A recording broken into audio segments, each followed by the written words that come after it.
Long before the existence of opera, there were chants and other forms of vocal expression born in the early days of the Christian Church. On June 20th, in the Central Branch of the St. Louis Public Library, there will be a free concert that delves into the similarities and differences between sacred and secular music of the medieval and Renaissance periods. The concert is presented by a relatively new St. Louis ensemble, and it's added another dimension to an already rich music scene.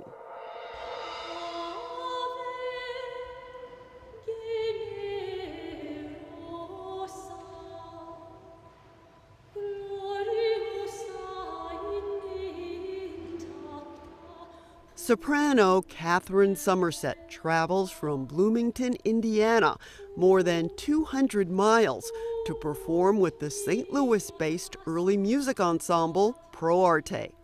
The group is a perfect fit for Summersett, who is studying toward a doctorate in early music performance at Indiana University.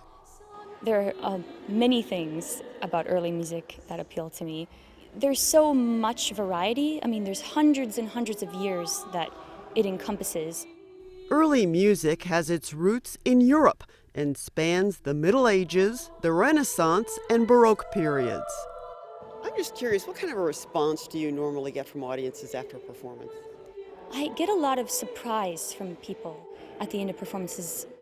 I've gotten so many comments over the years. I'm like, wow, I never knew about that.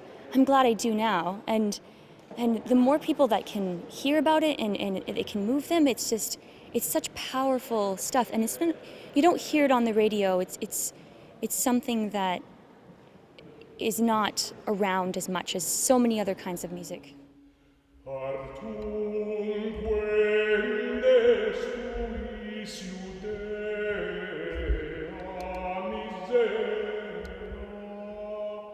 PRO-ARTE's first concert was held here at St. Anthony of Padua Catholic Church in South St. Louis in November of 2013.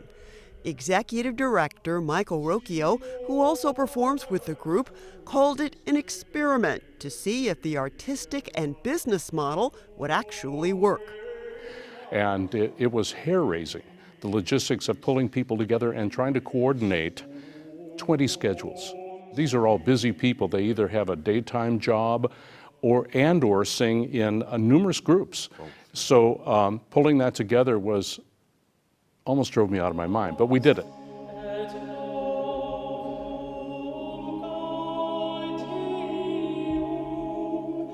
We come together, we rehearse 4 times, and we stage the concert. The concert that was on October 25th, that group had only been together since October 17th. That was the first time that group of people came together. These are professional people. These are people who are true musicians who are able to come together knowing their music and then polish it into something spectacular.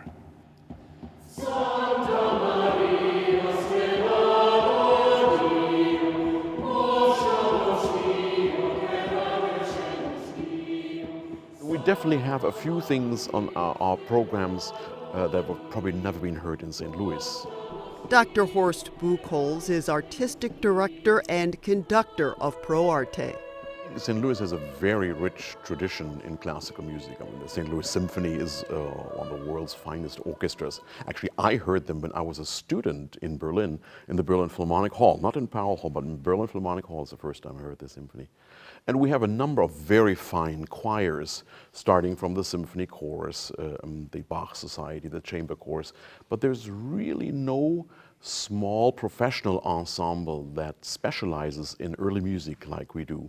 And since we thought there's really a hunger for that kind of music, whenever we have visiting choirs here from Europe, people love to hear that kind of repertoire. So we thought, that's it, done deal. We're very encouraged, beyond encouraged, I think we're onto something.